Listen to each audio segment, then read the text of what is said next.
बोलिए सच्चे दरबार की जय। माता का त्योहार शुरू हो गया है। माँ की बोलियां शुरू हो गई हैं, जय जयकार शुरू हो गई है। आज से ठीक 2 दिन बाद यानी कि परसों से पवित्र नवरात्रे आरंभ हो रहे हैं। लेकिन मैं हर बार की तरह आपको एक दिन पहले एडवांस में पूरी तैयारी करवाऊंगी। घट स्थापना से लेकर माँ को प्रसन्न करने वाले एक से बढ़कर एक अचूक उपाय आपको बताएंगे। सब कुछ नवरात्र की शक्ति स्पेशल के हिसाब से बताया जाएगा। आप जानते हैं आपको क्या बताया जाएगा, है ना? आपको एक दिन पहले ही आपको कैसे पूजा करनी है, कैसे भोग चढ़ाना है, कैसे माँ को प्रसन्न करना है, माँ का बीज मंत्र क्या है, ये सब कुछ बताया जाएगा। आपको कहीं जाने की ज़रूरत नहीं पड़ेगी। एक दिन पहले शो देखिए और अगले दिन के लिए पूरी तरह से अपडेट हो जाइए और माँ को प्रसन्न कीजिए। ये नवरात्र आपके लिए माँ की कृपा ज़रूर लाएंगे। आज से मैं आपको नवरात्र से जुड़े हुए 5 महाउपाय हर दिन बताऊंगी।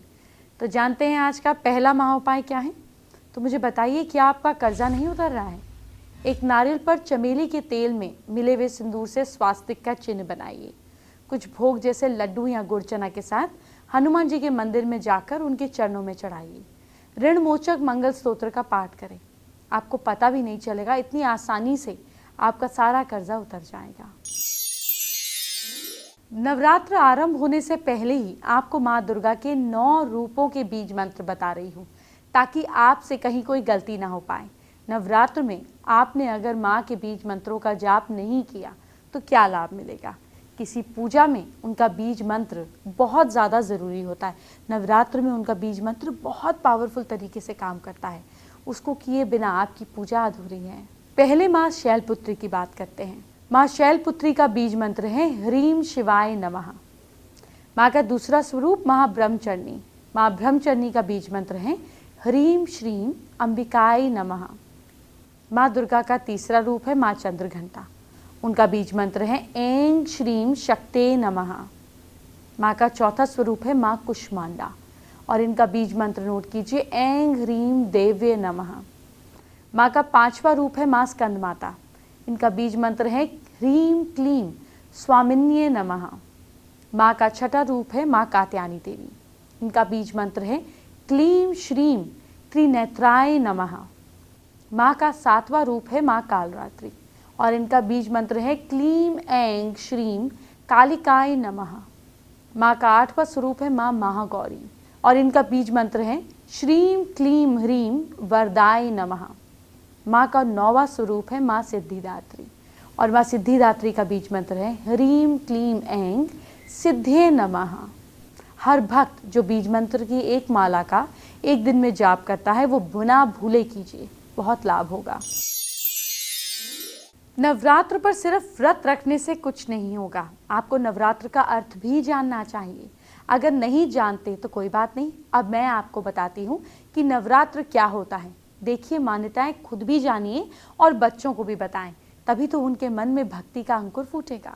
आदि शक्ति दुर्गा जी की पूजा, आराधना, साधना और उनमें समर्पण का त्योहार नवरात्रे कहलाते हैं, जिसमें माँ के 9 रूपों का 9 दिनों तक गुणगान और भक्ति की जाती है। पुराणों में मान्यता ये दी गई कि सबसे पहले भगवान श्री राम ने लंका विजय के ठीक 10 दिन पूर्व उस समय जो शारदीय नवरात्रे पड़े थे उसमें माँ भगवती की पूजा अर्चना की थी। तभी से ये सनातन धर्म का मुख्य त्योहार बन गया। इन नवरात्रों आदि की शक्ति को समर्पण करते हुए जो भी भक्त इनमें साधना करता है वो 10 महाविद्याओं की प्राप्ति कर लेता है। माँ उसके कदम कदम पर कल्याण करती है। देखिए, मैंने जो आपको श्री राम की बात बताई वो शारदीय नवरात्र हैं जो अक्टूबर के आसपास आते हैं। अभी चैत्र नवरात्र आ रहे हैं, इनकी भी इक्वल इम्पोर्टेंस है। अभी आपको इनकी बात बता रही हूँ। और इसके अलावा आप जानते हैं कि 2 गुप्त नवरात्रे भी पड़ते हैं, जिनके बारे में मैं आपको समय समय पे बताती रहती हूँ। अब नवरात्र का दूसरा महाउपाय क्या है ये जानिए। क्या बिजनेस में आए दिन घाटा हो रहा है, कारोबार में लगातार घाटा हो रहा है, तो गुरुवार के दिन एक नारियल 1.25 मीटर पीले वस्त्र में लपेटकर 1 जोड़ा जनेऊ 1.25 पाव मिष्ठान के साथ आसपास के किसी भी विष्णु मंदिर में अपने संकल्प के साथ चढ़ा दें। आपको जरूर फायदा होगा। क्या आप जानते हैं कि आपको नवरात्र के 9 दिनों क्या करना है और क्या नहीं करना है? 18 से नवरात्र आरंभ हो रहे हैं, लेकिन मैं आज ही इसलिए बता रही हूँ ताकि आपसे भूल कर भी कोई ऐसा काम ना हो जाए जिससे माँ की कृपा आपको ना मिले। जहाँ तक संभव हो 9 दिन व्रत करें। कुछ भी हो जाए आपको सलाह दूंगी कि 9 दिनों तक लहसुन प्याज का सेवन ना करें। ये तामसिक भोजन की श्रेणी में आता है। कैंची का प्रयोग जहाँ तक हो सके कम से कम करें। दाढ़ी, नाखून, बाल नहीं काटना 9 दिन तक। निंदा, चुगली, लालच और झूठ से बचें। माँ के मंदिर में अन्न वाला भोग प्रसाद अर्पित ना करें। आपको नवरात्र में क्या नहीं करना है नोट कर लिया ना आपने। अब साथ में ये भी जान लीजिए कि आपको नवरात्र में क्या क्या करना है। जितना हो सके लाल रंग के आसन, लाल रंग के फूल, लाल रंग के कपड़े का इस्तेमाल करें, क्योंकि लाल रंग माँ को बहुत प्यारा है। सुबह और शाम माँ के मंदिर में या अपने घर में मंदिर में दिया जगाएं। पॉसिबल हो तो वहीं बैठकर माँ का पाठ करें। दुर्गा सप्तशती और दुर्गा चालीसा पढ़ें। हर दिन माँ की आरती थाल सजाकर करें। माँ को हर दिन फूल माला चढ़ाएं। 9 दिन तक तन मन से माँ का व्रत रखें। अष्टमी नवमी पर विधि विधान से कंजक पूजा करें और उससे आशीर्वाद लें। घर पर आई किसी भी कन्या को खाली हाथ विदा ना करें। नवरात्रों में माँ दुर्गा के नाम की ज्योति अवश्य जलाएं। अखंड ज्योति जला सकते हैं तो उत्तम है, नहीं तो सुबह शाम ज्योत जरूर जलाएं। ब्रह्मचर्य व्रत का पालन करें। संभव हो तो जमीन पर सोएं। नवरात्रों में 9 कन्याओं को आखिरी नवरात्र में घर बुलाकर भोजन कराएं। 9 कन्याओं को 9 दुर्गा के रूप में मानकर पूजा करें और आओ भगत करें। आइए अब आपको आज का तीसरा महाउपाय बताते हैं। ध्यान से सुनिए क्या है ये सवाल। सवाल ये है कि क्या घर में पैसा नहीं टिकता। शुक्रवार के दिन, फ्राइडे के दिन आपको माता लक्ष्मी के मंदिर में एक जटा वाला नारियल, गुलाब का फूल, कमल के फूल की माला, 1.25 मीटर गुलाबी सफ़ेद कपड़ा, 1.25 पाव चमेली का तेल, सफ़ेद दही, मीठा, साथ में एक जोड़ा जनेऊ ले लीजिए। ये एक जोड़ा जो जनेऊ है इसके साथ आप ये सब सामान माता को चढ़ाइए। इसके बाद आप माँ की कपूर और देसी घी के साथ आरती उतारें। श्री कनकधारा स्तोत्र का जाप करें। आपने माँ दुर्गा के कितने नाम सुने हैं? 2, 4, 6 या फिर 9? आज मैं आपको माँ दुर्गा के 32 नाम बताने जा रही हूँ। ये वो गुप्त नाम हैं जो माँ दुर्गा ने देवताओं को बताए थे। दुख, परेशानी या कठिनाई के समय माँ दुर्गा के इन 32 नामों का ध्यान करने से क्षण भर में आपके सभी दुख दूर हो जाते हैं। बहुत आराम से नाम पढ़ूंगी, नोट कर लीजिएगा। दुर्गा, दुर्गातिशमनी, दुर्गाद्भि निवारणी, दुर्ग मच्छेदनी, दुर्ग साधिनी, दुर्ग नाशिनी, दुर्गोतधारिणी, दुर्ग निहंत्री, दुर्ग मापहा, दुर्गम ज्ञानदा, दुर्ग दैत्य लोक दवानला, दुर्गमा लोका, दुर्ग मात स्वरूपिणी, दुर्ग मार्ग प्रदा, दुर्गम विद्या, दुर्गमाश्रिता, दुर्गम ज्ञान संस्थाना, दुर्गम ध्यान भासिनी, दुर्ग मोहा, दुर्गमगा, दुर्गमार्थ स्वरूपिणी, दुर्गमा सुर सहंत्री, दुर्गमा युद्ध धारिणी, दुर्ग मादंगी, दुर्गमता, दुर्गम्या, दुर्गमेश्वरी, दुर्ग भीमा, दुर्ग भामा, दुर्ग भा, दुर्ग दारिणी। नवरात्र के पहले मैंने तय किया कि हर भक्त को माँ के 9 रूपों की जानकारी दी जाए, क्योंकि जब तक आप अपनी माँ को नहीं पहचानेंगे तब तक उन्हें समझ क्या पाएंगे। आप भी सुनिए और अपने बच्चों को भी जरूर बताएं। माँ का पहला स्वरूप माँ शैलपुत्री। ये जो माँ का स्वरूप है ये पर्वत हिमालय की बेटी है और ये 9 दुर्गा में पहली रूप है। पिछले जन्म में ये राजा दक्ष की पुत्री थी। एक बार दक्ष ने भगवान शिव को आमंत्रित किए बिना बड़े यज्ञ का आयोजन किया और देवी सती वहां पहुंच गई और तर्क करने लगी। उनके पिता ने उनके पति भगवान शिव का अपमान जारी रखा। सती भगवान का अपमान सहन न कर पाई और अपने यज्ञ में ही अपने आप को भस्म कर दिया। दूसरे जन्म में वो हिमालय की बेटी पार्वती हिमावती के नाम से जन्मी और भगवान शिव से विवाह किया। अब उनका दूसरा स्वरूप जानिए। माँ दुर्गा का दूसरा स्वरूप माँ ब्रह्मचर्नी। ब्रह्मचर्नी के शब्द का अर्थ है तप, ब्रह्म का आचरण करने वाला। इनकी मूर्ति बहुत सुंदर है। इनके दाहिने हाथ में गुलाब और बाएं हाथ में पवित्र पानी के बर्तन यानी कि कुमंडल है। माँ ब्रह्मचर्नी पूरे उत्साह से भरी हुई हैं। तीसरी शक्ति का नाम है माँ चंद्रघंटा, जिनके सर पर आधा चांद है और बजती घंटी हैं। ये शेर पर बैठी संघर्ष के लिए तैयार रहती हैं। इनके माथे पे एक आधा परिपत्र चांद है। ये आकर्षक और चमकदार हैं। 3 आंख, 10 हाथ, 10 हाथों में हथियार पकड़े रहती हैं और इनका रंग जो है ये सुनहरा है। माँ बहुत हिम्मत वाली हैं और भक्तों को भी हिम्मत देती हैं। आगे आपको माँ के 6 रूपों की जानकारी दूंगी। जी हाँ, अभी तो माँ दुर्गा की बहुत सारी जानकारी देना बाकी है, लेकिन पहले कुछ खास दिखाती हूँ। अगर आप किसी पार्टी में जा रहे हैं, किसी फंक्शन में जा रहे हैं, किसी की शादी अटेंड करने जा रहे हैं और आपने भले ही कितने ही खूबसूरत कपड़े क्यों ना पहने हो, कितना ही अच्छा मेकअप क्यों ना हो, लेकिन अगर आपके सैंडल्स उस ड्रेस को कॉम्प्लीमेंट नहीं कर रहे तो आपका लुक बिल्कुल अधूरा और फीका लगेगा। तो ऐसे में आप किस तरह के सैंडल्स और किस तरह के आप जो फुटवेयर कैरी कर सकते हैं उसके ऑप्शंस मैं आपको दिखा रही हूँ। यहाँ पर आपको अलग अलग तरह के फुटवेयर्स दिखेंगे। खास बात यह है कि वो कलेक्शन है जो आप किसी भी पार्टी में या फिर किसी वेडिंग में आप कैरी कर सकते हैं। इसमें आपको सिल्वर, गोल्ड, बेज, कॉपर बहुत सारे ऑप्शंस दिखेंगे। और ख़ास बात यह है कि जब भी आप इस तरह के पीसेस कैरी करते हैं तो कभी कभी वो बहुत अनकंफर्टेबल होते हैं। इन पीसेस की खासियत ये है कि ये सभी इजी टू कैरी हैं और उतने ही खूबसूरत। कुछ जो हॉट पीसेस हैं, हॉट सेलिंग पीसेस हैं, उनकी अगर बात करें तो ये देखिए इस तरह का एक आप लुक देखेंगे। कॉपर कलर है और साथ ही साथ ये बेली को कहीं ना कहीं बेली लुक में है। हील आप देखेंगे पेंसिल हील है, लेकिन फिर भी बेहद खूबसूरत। इसके अलावा अगर आप चाहते हैं थोड़ा सा गोल्डन लुक में तो ये देखिए इस तरह के भी आप सैंडल्स कैरी कर सकते हैं। इनमें आपको आपका ग्रिप अच्छा रहे इसलिए आपको अलग से एक ये पोर्शन होगा जिससे आपको कैरी करने में बिल्कुल समस्या नहीं आएगी। सिल्वर में अगर आप चाहें तो उसके लिए भी आपके पास ऑप्शंस हैं। आप इस तरह का सिल्वर लुक का कोई भी एक पीस कैरी कर सकते हैं, बहुत खूबसूरत लगेंगे। और साथ ही साथ कुछ पीसेस ऐसे हैं जिसमें आप गोल्डन और सिल्वर आपको दोनों ही लुक मिलेगा। इस लुक की खास बात यह है कि आप अगर गोल्डन लुक का कोई आपने ड्रेस कैरी किया है तो, या फिर अगर सिल्वर लुक का ड्रेस कैरी किया है, आपको अलग से कोई भी फुटवेयर परचेज़ करने की, खरीदने की ज़रूरत नहीं है। ये वो फुटवेयर्स हैं जो आप सिल्वर और गोल्डन दोनों ही तरह के ड्रेसेस में कैरी कर सकते हैं। आप देखेंगे कि बेस यहाँ पर गोल्डन का है और जो ऊपर स्टोन वर्क दिया गया है वो सिल्वर का दिया गया है।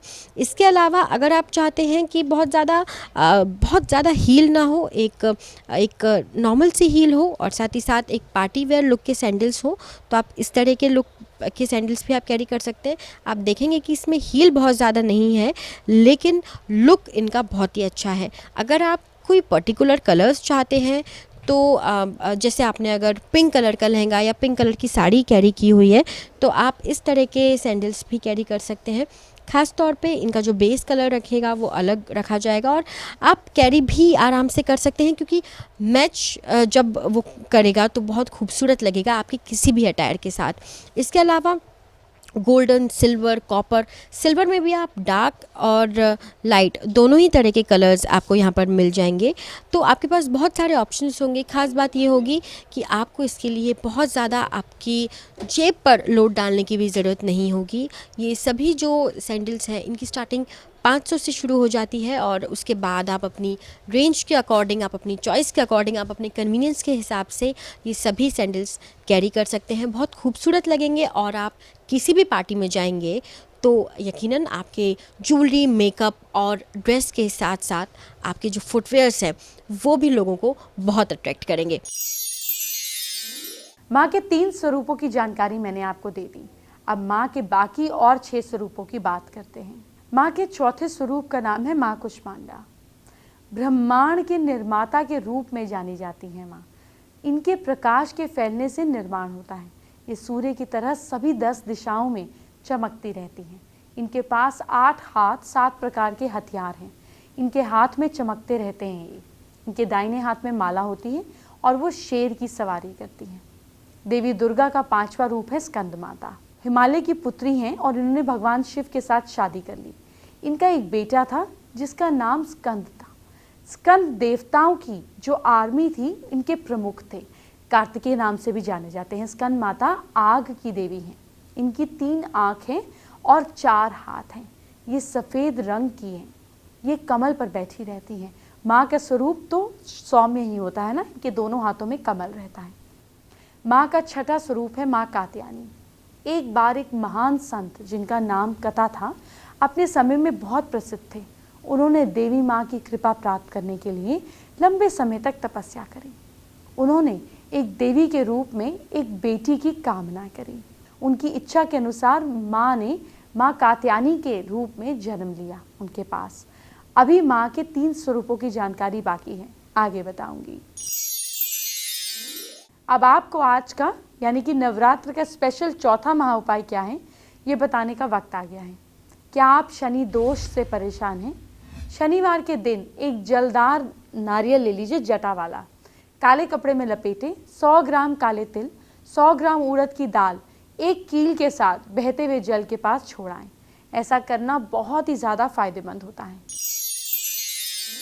माँ के 9 रूपों में से 6 रूप तो आपने जान लिए, अब 3 रूप बचे हुए हैं ना, चलिए आपको वो भी बता देती हूँ। अब माँ कालरात्रि की बात करते हैं, जो माँ का 7वां स्वरूप है। देखिए, माँ कालरात्रि के बाल जो है ना, ये काली रात की तरह बिखरे रहते हैं। ये चमकीले भूषण पहनती हैं। इनकी 3 ब्राइट आइज़ हैं। ये जब कुछ सांस लेती हैं, ब्रेथ लेती हैं, तो हज़ारों आग की लिपटें निकलती हैं। ये मृत शरीर पर, डेड बॉडी पर सवारी करती हैं। इनके दाहिने हाथ में उत्सरा होता है, तेज तलवार। उनका निचला हाथ आशीर्वाद दे रहा है। जलती हुई मशाल इनके बाएं हाथ में होती है और इनके निचले बाएं हाथ में इनके भक्तों को निडर बनाने की मुद्रा है। माँ का 8वां स्वरूप है माँ महागौरी। ये एक शंख, चंद्रमा और जैस्मिन के रूप भी सफ़ेद हैं। ये 8 साल की छोटी बच्ची हैं। इनके गहने और वस्त्र सफ़ेद और साफ होते हैं। 3 आँखें हैं। इनकी सवारी बैल है। इनके 4 हाथ हैं। निचले बाएं हाथ की मुद्रा निडर है और ऊपर के बाएं हाथ में त्रिशूल। इनके दाहिने हाथ में डमरू है और निचले दाहिने हाथ में आशीर्वाद में है। माँ का महागौरी का अवतार बहुत ही शांत और शांतिपूर्ण है। माँ का 9वां स्वरूप है सिद्धिदात्री। सिद्धिदात्री का मतलब है सिद्धि देने वाली। इनके पास कई अद्भुत शक्तियाँ हैं। ये कहा जाता है कि देवी पुराण में भगवान शिव को ये सब सिद्धियाँ मिली महाशक्ति की पूजा करने से। इनकी कृतज्ञता के साथ शिवजी का आधा शरीर देवी का बन गया और वो अर्धनारेश्वर के नाम से प्रसिद्ध हो गए। माँ सिद्धिदात्री की सवारी शेर है। उनके 4 हाथ हैं। आइए बात करते हैं आज की स्पेशल एस्ट्रो टिप का। नवरात्र के समय अपने घर में लाल रंग का इस्तेमाल ज़्यादा करें। लाल फूलों को मेन दरवाजे पर, चाहे उर्ली के अंदर या यूं बिखेर के रखें। इससे आपके घर 9 दिन पूरी तरह से ऊर्जा अलग तरीके की फैल जाएगी।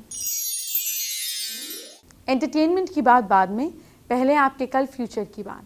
क्या करना है कल आपको अपनी राशि के हिसाब से मुझसे जानिए। सबसे पहले मेष राशि की बात। मेष राशि के लोग, कल हनुमान जी की पूजा आपको कल ज़रूर करनी है। लक साथ दे रहा है आपका 71%। वृश्चिक राशि के लोग, अपने पेट का खास ख्याल रखें। किस्मत साथ दे रही है 58%। मिथुन राशि के लोग, माथे पर केसर का तिलक लगाइए। भाग्य साथ दे रहा है आपका कल 67%। कर्क राशि के लोग, मंदिर में धूप अगरबत्ती ज़रूर जलाएं। किस्मत साथ दे रही है आपका 69%। सिंह राशि के लोग, ज़रूरतमंदों को खाना खिलाइए। भाग्य साथ दे रहा है आपका 75%। कन्या राशि के लोग, दुर्गा माँ की पूजा करें। किस्मत साथ दे रही है आपका 77%। तुला राशि के लोग, बूंदी का प्रसाद बच्चों में बांटें। भाग्य साथ दे रहा है आपका 70%। वृश्चिक राशि के लोग, सुबह बिना दूध की चाय पीजिए। भाग्य साथ दे रहा है आपका 64%। धनु राशि के लोग, सूर्य को प्रणाम करें। किस्मत साथ दे रही है आपका 66%। मकर राशि के लोग, माँ के साथ थोड़ी देर बैठिए। भाग्य साथ दे रहा है आपका 69%। कुंभ राशि के लोग, किसी को बुरा ना बोलें। लक साथ दे रहा है आपका 59%। मीन राशि के लोग, गायत्री मंत्र का जाप करें। किस्मत साथ दे रही है आपका 72%। हमारे फेसबुक के व्यूअर काजल की आज हम बात करेंगे, जिनका कोई भी काम पूरा नहीं होता, होते होते रुक जाता है। क्या है काजल के लिए उपाय, चलिए जानते हैं। काजल, आपको एक काम करना है, नवरात्र से शुरू कर 64 डेज तक माँ के आगे एक नारियल चढ़ाना है। आपकी सारी प्रॉब्लम छूमंतर हो जाएगी। आइए अब आपको आज का 5वां महाउपाय जो नवरात्र से जुड़ा हुआ है बताती हूँ। सवाल क्या है, ध्यान से सुनिए। किसी भी काम में अगर सफलता नहीं मिल रही है तो क्या करें? एक लाल सूती कपड़ा लें, उसे रेशे युक्त नारियल को लपेटें और फिर बहते हुए जल के पास छोड़ दें। जिस वक्त आप जल में इसको पास में छोड़ रहे हो, प्लीज़ नदी को पोल्यूट नहीं कीजिएगा। उस टाइम आप नारियल से 7 बार अपनी विश कह दें, आपकी विश ज़रूर पूरी होगी। आज के लिए इतना ही, लेकिन कल आपको घट स्थापना कैसे करनी है, कब करनी है, पूरी जानकारी दूंगी, क्योंकि परसों आपको सुबह ही घट स्थापना करनी है, तो कल ही जान लीजिएगा। अभी चलती हूँ। जय माता दी।